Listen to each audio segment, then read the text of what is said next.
اللہ کے حبیب صلی اللہ تعالیٰ علیہ وسلم نے فرمایا جس بندے نے خودکشی کی یعنی اپنی جان کو یوں ہی ختم کر دیا، پانی میں ڈال دیا یا آگ میں جلا دیا، اللہ کے حبیب صلی اللہ تعالیٰ علیہ وسلم فرماتے ہیں اس کو قیامت تک اسی طرح عذاب ہوتا رہے گا۔ یعنی اگر کسی نے پانی میں چھلانگ لگا دی، قیامت تک وہ پانی میں چھلانگ لگا کر اسی طرح مرتا رہے گا۔ استغفر اللہ۔ اور کل قیامت کے دن، کل قیامت کے جب آئے گا تو اللہ تبارک و تعالی جس نے خودکشی کی ہے، جس نے خودکشی کی ہے، اللہ تبارک و تعالی اس بندے سے سخت ناراض ہوتا ہے۔ چھوٹی چھوٹی باتوں میں کچھ ہو جاتا ہے ہم خودکشی کر لیتے ہیں۔ ابھی کچھ دنوں پہلے میں ایک جنازے میں گیا تو وہاں ایک چھوٹی 17-18 سال کی لڑکی خودکشی کی اس نے۔ آخر کیوں کی؟ لا علمی کی وجہ سے۔ ہم نے جب اسے دین پڑھایا نہیں، ہم نے اسے جب یہ سکھایا نہیں خودکشی کرنا کیسا ہے، ہمیں اس نے یہ بتایا نہیں حلال رشتہ کون سا ہے، حرام رشتہ کون سا ہے، جب ہم نے اسے سکھایا نہیں تو اسے زندگی گزارے گی کیسے ہو؟ صفحے برابر کیجئے۔ صلی اللہ علیہ یا رسول علیہ یا حبیب۔ میں عرض کر رہا تھا ذی الحجہ کا جو مہینہ ہے یہ بڑا عظمت والا مہینہ ہے۔ اس کی 10 تاریخ کو عید الاضحیٰ منائی جاتی ہے اور قربانی بھی کی جاتی ہے۔ اب قربانی کس پر واجب ہے؟ قربانی سب سے پہلے چار شرطیں قربانی واجب ہونے کی۔ مسلمان ہونا، یعنی جو مسلمان ہے اسی پر قربانی واجب ہے۔ اس کے بعد مالک نصاب ہونا، یعنی مالک نصاب ہونا، مالک نصاب پر ہی قربانی واجب ہے۔ اور اس کے بعد جو تیسری شرط ہے وہ ہے مقیم ہونا، یعنی مقیم ہونا شرط ہے۔ اگر مسافر ہے تو مسافر پر قربانی واجب نہیں ہے۔ ہاں اگر کرے گا، مسافر ہے اگر کرے گا تو ثواب اسے ضرور ملے گا۔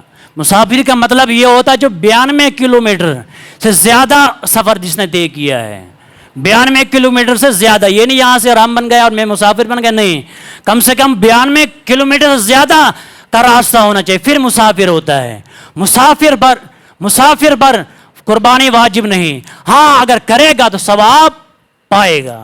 ہاں اب قربانی کا ثواب کیا ہے، بس میں اپنے ختم کر دوں کیونکہ مفتی صاحب کو کچھ الفاظ کہنے ہوں گے۔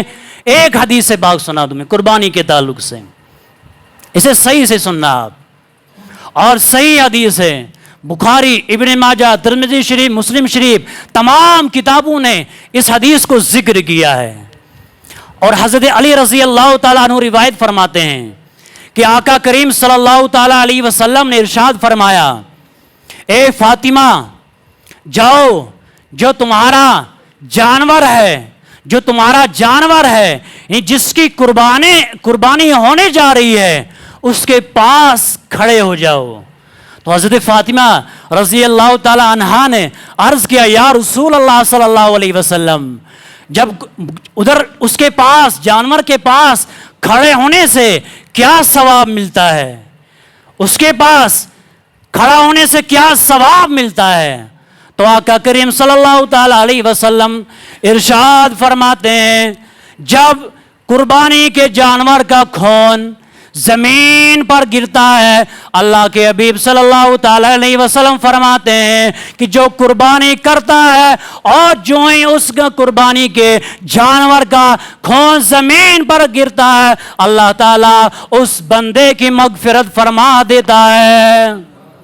ابھی حدیث پوری نہیں ہوئی، آگے اللہ کے حبیب فرماتے ہیں، یہ جو جانور ذبح کیا ہے اور جانور اور جو خون زمین میں گرا ہے، یہ خون اور جانور کل قیامت کے دن لایا جائے گا اور اسے 70 گنا بھاری کر دیا جائے گا۔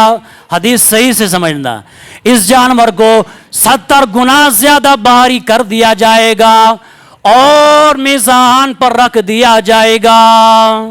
میزان کیا چیز ہے؟ میزان وہ ہے جہاں حساب و کتاب ہوگا، جہاں حساب و کتاب کا پڑھ رہا ہوگا۔ اور اللہ کے حبیب فرماتے ہیں، اس جانور کو اور اس کے خون کو 70 گنا زیادہ بھاری کر دیا جائے گا اور اس کے نیک عملوں پر رکھ دیا جائے گا۔ آگے اللہ کے حبیب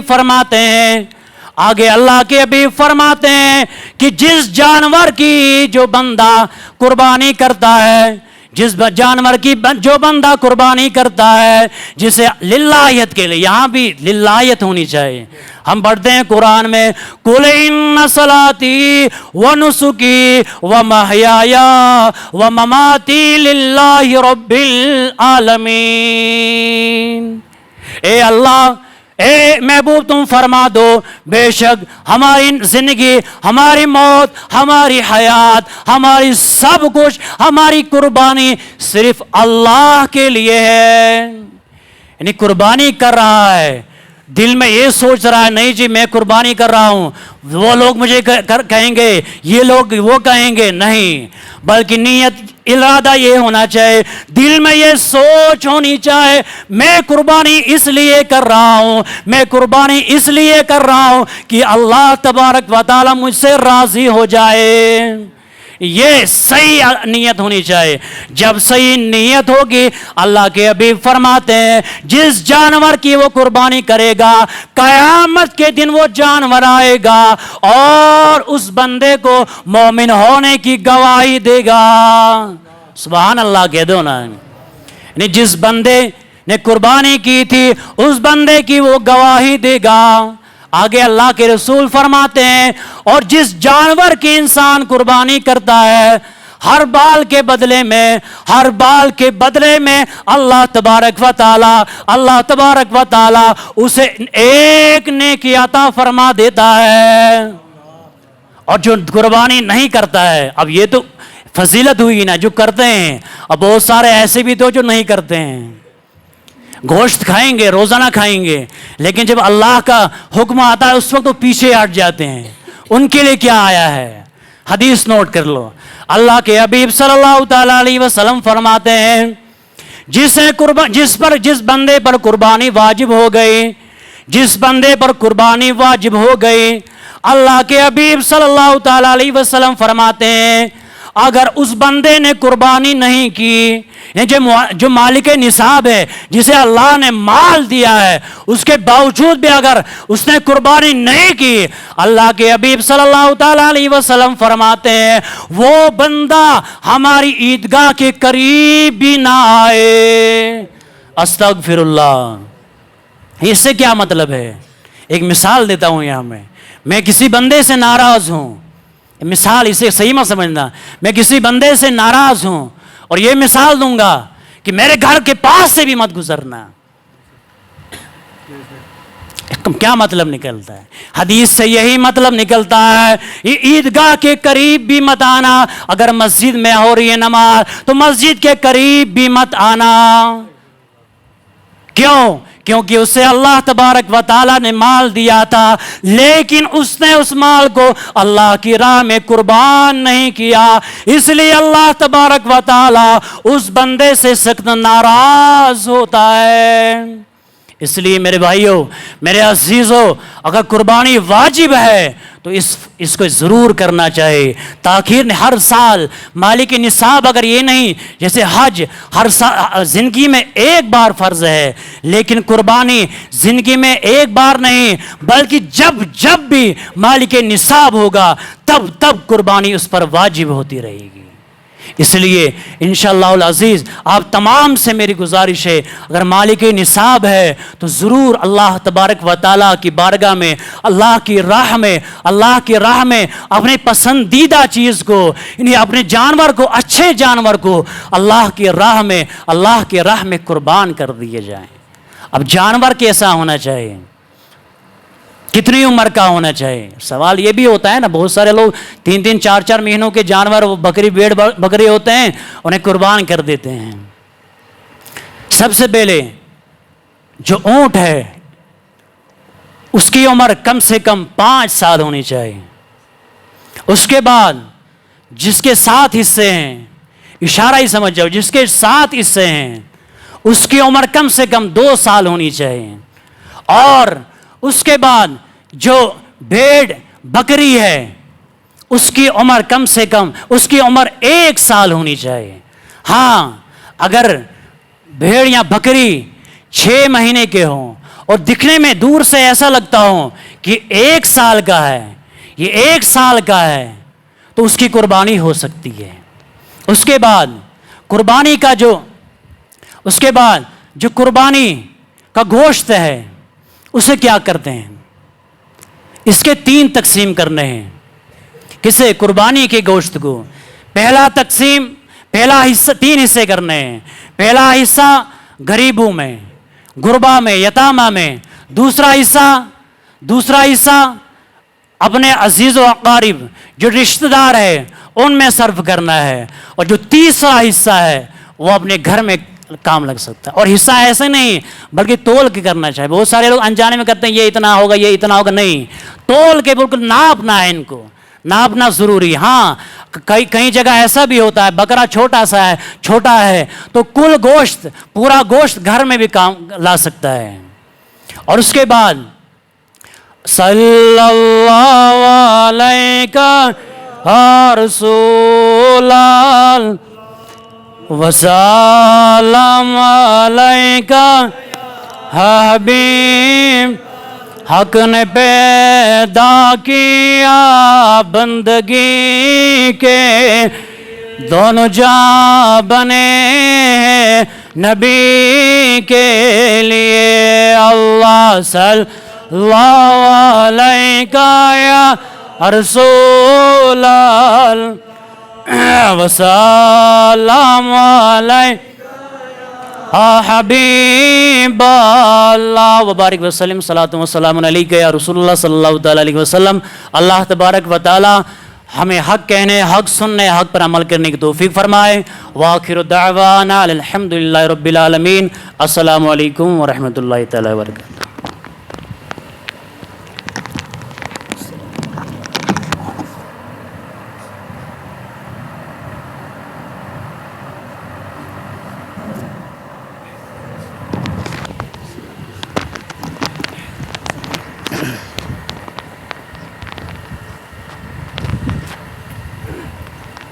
السلام علیکم ورحمۃ اللہ تعالی وبرکاتہ. نحمدہ و نصلی علی رسولہ الکریم. اما بعد.